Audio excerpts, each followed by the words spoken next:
Сайн бацгаана уу та бүхэн өнөөдрийн мэндийг хүргье. За ажлын хэсэг ерөнхий хяналтын таагуулагч. Ажлын хэсэг ерөнхий хяналтын сонсгол зохион байгуулах ажлын төлөвлөгөөг баталж бэлтгэл ажлын хүрээнд өнгөрсөн 7 хоногуудад 4 цоврал хилцүүлгийг хийсэн. За асуудал дээр долгионоо тааруулах, бүтээмжтэй байлгах, үнэнтэй нүүр тулах, бодит занал хийллийг тодорхойлж, хариу арга хэмжээ авах үүднээс эдгээр дөрвөн ажлын хэсэг нь өөр ингэсэн зорилготой, өөр ингэсэн шинжээч экспертүүдийн хүрээнд за дээрэс нь өөр ингэсэн бас хөтөлбөртэй явагдсан байгаа. За эхний хилцүүлэг агаарын бохирдол хүн амын эрүүл мэнд сэдвээр амьд явах эрүүл аюулгүй орчинд амьдрах Монгол улсын үндсэн хуулийн эрх хэрхэн зөрчигдөж байгаа. Энэ эрхийг хангахын тулд цаашид хэрхэх тухай 2025 оны 1-р сарын 15-ны өдөр зохион байгуулагдсан. За хилцүүлгийн дараалагчаар миний бие ажилласан тус хилцүүлэгт улсын хурлын гишүүн Чимбүрэн, Хэ Баасан Жаргал, Б Батэрдэн, Б Баярбаатар, А Ганбаатар, Им Ган Хуяг, Ган Хүлэг, С Замира, Им Мантхай, Ил Мөнх Баясгалан, Зэ Мэнд Сайхан, Дандны Цогтбаатар, Б Уянга, Ж Зол Жаргал, О Саран Чулуунаар оролцсон. За хилцүүлэгт холбогдох төрийн байгууллага яам агентлагийн удирдах албан тушаалтнуудаас гадна салбарын эрдэмтэн судлаачид иргэдийн төлөөлөл болсон 90 орчим хүмүүс оролцсон. Монголын үндэсний олон нийтийн телевизээр 14-өөс 18 цагийн хооронд шууд дамжуулагдсан байгаа. Агарын бохирдол хүн амын эрүүл мэнд сэдвийн хүрээнд холбогдох чиг үүргийн байгууллага буюу эрүүл мэндийн яамны төрийн нарийн бичгийн дарга Д. Очирбат агарын бохирдлоос хүн амын эрүүл мэндийг хамгаалах, урдчлан сэргийлэх, хянах, тандах чиглэлээр одоогийн авч хэрэгжүүлж бодлого хэрэгжилтийн үр дүн цаашдын төлөвлөгөө сэдвээр илтгэл тавьсан. Мөн байгаль орчин уур амьсгалын өөрчлөлтийн яамны төрийн нарийн бичгийн дарга Э. Баттулга Монгол улсын хот суурин газрын агарын бохирдол их усүр, тооллого, их усүрийг бууруулах чиглэлээр авч хэрэгжүүлсэн арга хэмжээ, үр дүн цаашдын бодлого сэдвээр илтгэл тавьсан. За 3 дахь төрийн байгууллагын илтгэгч нь хүний эрхийн үндэсний комиссийн дарга Д. Сүнжид агарын бохирдол эрүүл аюулгүй орчинд амьдрах эрхийн баталгаа сэдвээр тус илтгэл тавьсан байгаа. За хилцүүлэгт Монгол улсын гадаад дотоод орчны агарын бохирдлын хүн амын эрүүл мэндэд үзүүлэх нөлөөллийн чиглэлээр хийгдсэн судалгааны тойм сэдвээр ангаах ухааны доктор, судлаач А. Инх Жаргал мөн агарын бохирдол жирэмсэн их урагт нөлөөлөхөн сэдвээр ангаахын шинжилгээ ухааны үндэсний их сургуулийн багш доктор Дэд профессор зөвлөх эмч Б. Жаргал сайхан агарын бохирдол хавдрын үүсгэгч болгон сэдвээр хавдар судлалын үндэсний төвийн цээжний хөндийн мэс заслын дасгийн эрхлэгч Б. Ган зоригноор бас тус илтгэл тавьж олон улсын жишг болон Монгол улсын хувьд тохиолдож байгаа нөхцөл байдлууд дээрх судалгаануудын тоо мэдээг танилцуулсан байгаа. За би ингээд эхний хилцүүлгийн тоймыг танилцуулж байгаа учраас ер нь эрүүл мэндийн яамны илтгэлд ямар агуулга тусныг бас товчхон танилцуулах үүрэгтэй байгаа. За эрүүл мэндийн яам бол богино хугацаанд сургууль цэцэрлэг эрүүл мэндийн байгууллагын дотоод орчны агаарын чанарыг сайжруулах, жирэмсэн эхчүүд, бага насны хүүхдүүд, ахмад наснуудад чиглэсэн арга хэмжээнүүдийг авах, иргэд олон нийтийн мэдих эрхийг хангах, оролцоог сайжруулах зэрэг эдгээр ажлуудыг бол богино хугацаанд хийя гэж шийдвэр гаргаад тодорхой ажлын хэсгүүд байгуулад явж байгаа юм байна. За дунд урт хугацаанд бол эрүүл мэндийн салбарын хүний нөөцийн чадварыг бэхжүүлэх, нийгмийн эрүүл мэндийн асуудал хариуцсан үндэсний төв байгуулах, төсөв нэмэгдүүлэх шаардлагатай байгааг дурдсан. За эрүүл мэндийн яам ер нь ингээд бид нар энэ асуудлаа том зургаар нь харах юм бол сүүлийн 10 гаруй жилийн хугацаанд энэ утаатай тэмцэх байгууллага маань олон удаа өөрчлөгдөж 8 удаа субъектийн хувьд өөрчлөгдсөн. Энэ нь бол тухайн асуудлыг шийдвэрлэх эзэн бие хариуцлагын асуудал асар их зөрчигдсөн байгаа. За тэгээд салбар дундын ойлголцол харилцан нэм хүлээлт бас ойлгомжгүй байгаа харагдсан. Тухайлбал байгаль орчин уур амьсгалын яамдын өмнөх түүхийг нь харахад бол эрүүл мэндийн яамттайгаа хоорондоо тэр болгон бас нарийн мэдээлэлээс солилцож ойлголцож ажиллаагүй, нийслэлтэйгээ ойлголцоогүй. Энэ чинь ерөнхийлөгчийн хамгийн газар болон ингээд янз бүрийн комиссууд байгуулад байсан ч гэсэн энэ нь ойлголцоогүй. За дээрэс нь эрүүл мэндийн яамны хувьд гэх юм бол Монгол хүний түгээмэл өвчлүүлж байгаа нас баралтын шалтгаан нөхцөл болж байгаа энэ лабораторийг байгуулах, энэ төвийг байгуулах чиглэл байна. Олон улсын дундаж жишг бол эрүүл мэндийн төсөв бол 6% байдаг бол манай улсын төсөв 3% хүрэхгүй байна. Эдгээр төсвүүд нь ихэвчлэн барилга байшин засвар тээвэр гэж яваад байгаа болохоос биш, яг мэрэгчлэлтэн боловсон хүчнүүдэд шийдвэрлэж хангалттай бэлдэж чадахгүй. Дээрэс нь яг баталгаатай энэ экспертүүд болон судлаачдын дутмаг байдал. Дээрэс нь эрүүл мэндийн яамны өөрийнх нь бас урт хугацаанд энэ утааны хорвоо чанарыг тодорхойлох судалгаанууд хийх гэхлээр төсөв санхүү муу гэсэн. Төсөв санхүү хүртээмжиг учраас судалгаанууд хангалттай хийгдээгүй. Мэдээллийн датабаз маш сайн бүрдээгүй ийм жишээлбэл байгаа. За утаатай холбоотой гэмт хэрэг зөрчлийн хувьд бол цагдаагийн газар авж байгаа мэдээлэл эрүүл мэндийн яам дээр ирж байгаа мэдээллүүд нь бас харилцан адилхан биш.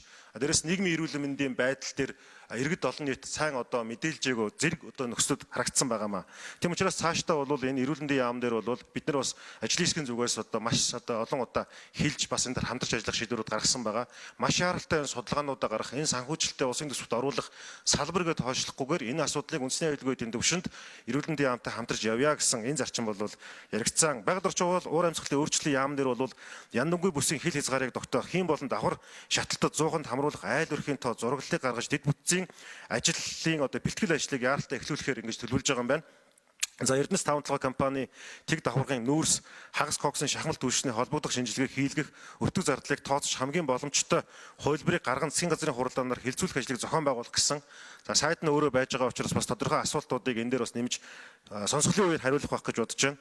За цаг агаар хүүтэр сургуулиудын амралт эхэлж байгаатай одоо эхэлсэнтэй холбогдуулан гэр байшингийн дулаан алдагдaltaыг багасгах захилгаан эрчимгч галлгааны горимыг баримталж угаарын хэм мэдрэгчийг унтраахгүй байх талаар зөвлөмж сэрэмжлүүлэг бэлтгэж хэвлэл мэдээллийн хэрэгсэл болон дүүрэг хорооны удирдлагуудаар дамжуулан мэдээлжүүлэх гэсэн энэ одоо ажлыг төлөвлөсөн байна лээ. За мөн улсын эмнэлэг цэцэрлэгийн дотоод орчны агаарын чанарыг хэмжих төхөөрөмж болон иж бүрэн агааржуулалтын систем суурилуулах ажлыг зохион байгуулах, дотоод орчны агаарын чанарын стандартыг дэлхийн эрүүл мэндийн байгууллагын зөвлөмжийн хүрээнд шинжилэн боловсруулах ажлын хэсэг байгуулж төслийг боловсронгуй болгох. За мөн гэр байшингийн дулаалгатай холбоотой стандартыг шинжлэх энэ ажлуудыг бол төлөвлөсөн байна. Одоо энэ ажлуудаа эхнээс нь яаралтай хийгээ явж гэнэ гэж ойлгож байгаа. 23 оны 8 дугаар сарын 3-ны өдрийн Б2589 дугаартай эрчим хүчний яамны зүгээс гаргасан сайжруулсан хатуу түлш техникийн шаардлага гэсэн одоо стандартыг шинжлэх шаардлагатай байгаа. Энийг яаралтай шинжилж явах ёстой. Агаарын чанарын бүс рүү зөвшөөрлгүй түүхийн нүүрс оруулж байгаа хэсэг, бүсэд зөвшөөрлгүй түүхийн нүүрс болон бус эд зүйлс төлж байгаа хэсэгт хяналт шалгалт хийх хэрэгжилтийг 7 хоног бүр тайлагнах зэрэг шийдвэрүүдийг гаргаа явж байгаа юм байна. За эдгээр шийдвэрүүдийн хэрэгжилтийг хангах нь бол чухал байгаа. Ил тод нээлттэйгээр тайлагнаж мэдээлдэг.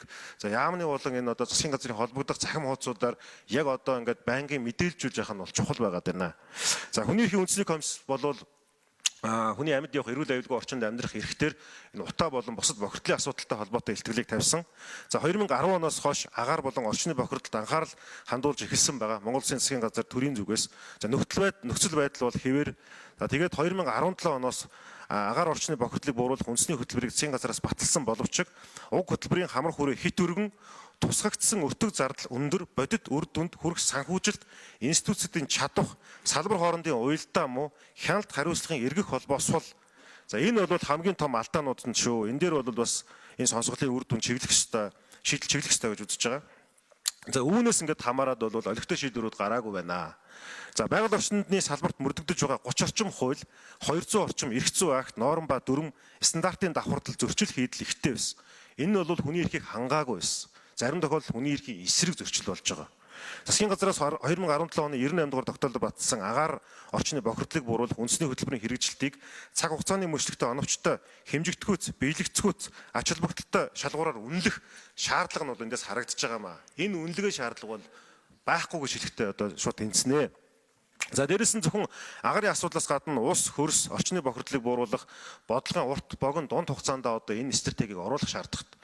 За нөгөө 2050 алсын хараа. За дээрээс нь саяхан 10 хоногийн өмнө батлагдсан нийслэлийн 2040 хүртэлх энэ бодлогын дунд хугацааны баримт шиг эдгээрүүдийн заалтууд нь зориулууд нь хоорондоо зөрж байгаа. Агарын бохирдлыг шийдвэл 30 он гэхэд бол 50% бууруулна, 2040 он гэхэд 70% бууруулна гэж байгаа. Өмнөх 15 жилийн энэ одоо уялдаа дараагийн 15 жилийн төлөвлөж байгаа төлөвлөгөөнүүд нь хоорондоо зөрчилтэй байгаад байгаа. Тийм учраас энэ сонсголын дараа одоо бий болох бүтэц хариуцлагын хувьд энэ олон зөрчлүүдийг арилгах зайлшгүй шаардлага байгаа. За манай эхний хэлцүүлэгт оролцсон судлаачдын одоо юг илтгэлийн тоймыг танилцуулаад илтгэлээ өндөрлөнө. За сайжруулсан шахмал түлшний хэрэглээ Улаанбаатар хотын гадаад дотоод орчны агаар дахь PM10, PM2.5-ын агуулмжийг бууруулсан гэдэг ийм одоо статистик харагдаж байгаа. Авч хүн амын эрүүл мэнд амьдралын чанарт сөргөөр нөлөөлөх хэмжээ байсаар байна. Түүхийн нүүрсний хэрэглээний үед өвлийн улирлын агаарын чанарын найрлага PM10, PM2.5, CO, SO2 хэмжээ нэмэгдэхэд ураг аяндаа зулбалтын давтамж нэмэгдэж байгаа. Энэ бол маш ноцтой дүгнэлт. Үр хөврөл бүрэлдэх байдал буурах хандлага ажиглагдсан. 11, 12, 1, 2 дугаар саруудад энэ аюул бол маш том аюул. Энд Монгол улсын иргэн болж төрөх ёстой байсан хэдэн мянган хүний амнаас төрөөгөө сүйдэж байгаа гэдэг бол энэ өөрөө нөхөж баршгүй гарц болж байгаа. Монгол улсын агаарын бохирдлын эрсдэл хүчин зүйлсийн нөлөөгөөр уушгины хавдрын өвчлөл жилээс жилд өсөлтөд нэмэгдэж байгаа. Олон улсад хийгдсэн судалгаагаар түүхийн нүүрсний хэрэглээний улмаас уушгины хавдрын өвчний тохиолдлыг доктортойгоор нэмэгдүүлж байгаа нь ажиглагдсан. За мөн нүүрсний хэрэглээ нь уушгины хавдраас гадна илгэний хавдарт нөлөөлж байгаа нотлоо гарч ирсэн. Мөн бусад эрхтнүүдийн энэ судалгаанууд гарч ирсэн. Цаашлаад энэ чиглэлийн судалгааны авах хамрах цаар хүрээ бас хязгаарлагдмал байгаа. Энэ дээр санхүүжилт шаардлагатай байгаа. Энэ дээр бас хариуцлагын тогтолцооны асуудлууд яригдана. Монгол улсын үндсэн хуулийн үндсэн эрх болон иргэний амьд явах эрүүл аюулгүй орчинд амьдрах эрхийг ноцтойгоор зөрчиж занал хийж үндэсний аюулгүй байдалд хүрсэн утгааны асуудал нь хүний эрүүл мэндэд ямар сөрөг нөлөө үзүүлж үндэсний ирээдүйг сүрүүлж аюул болно гэдгийг эдгээр хэлцүүлгээр тодорхойлж байгаамаа.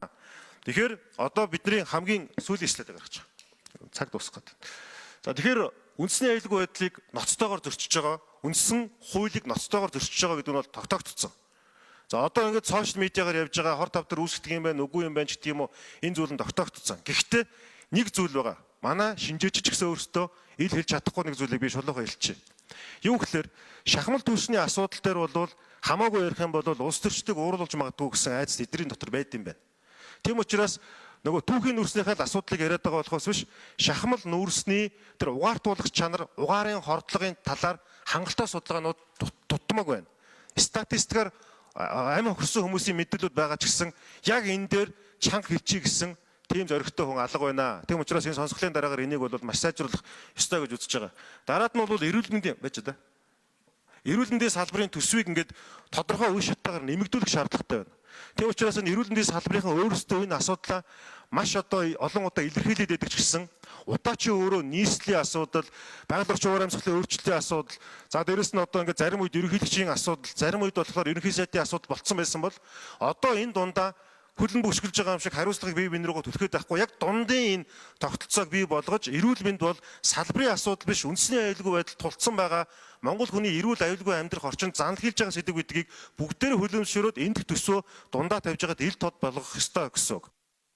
Тийм учраас энэ одоо сонсголын араас одоо улсын хурал дээр төр хороо байгуулдаг ч гэдэг юм уу ямар нэгэн байдлаар энийг ингээд шийдэхгүй бол хот дээр бол энэ чинь 15 жилийн төлөвлөгөө байна. Энэ хугацаанд ямар их хэмжээний хүний амнаас эрсдэлд орох вэ гэдгийг бид нар тооцох хэрэгтэй байхгүй.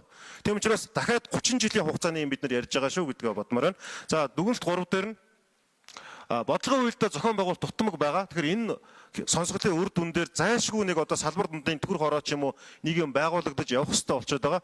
Манай экспертүүдээс гадна сонсголт маш олон бас судлаач эмчнэрийн төлөөлөл оролцсон.